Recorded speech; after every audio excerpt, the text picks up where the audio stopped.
शुरू अल्लाह के नाम से जो बड़ा मेहरबान नहायत रहम वाला है। अल्लाह ताला की रस्सी को सब मिलकर मजबूती से थाम लो और फूट ना डालो।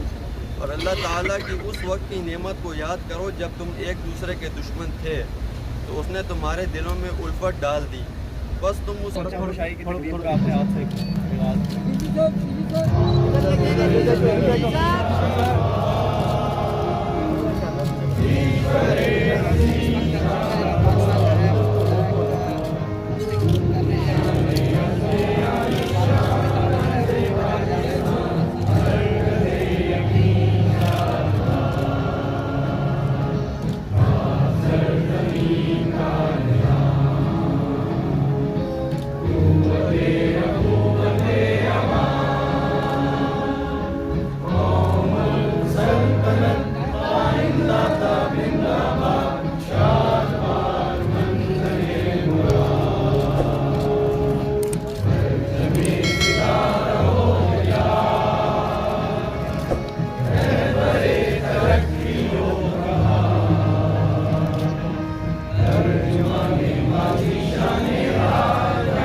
पाकिस्तान कश्मीर बनेगा, पाकिस्तान कश्मीर बनेगा, पाकिस्तान कश्मीर बनेगा, पाकिस्तान कश्मीर बनेगा, पाकिस्तान जिंदाबाद।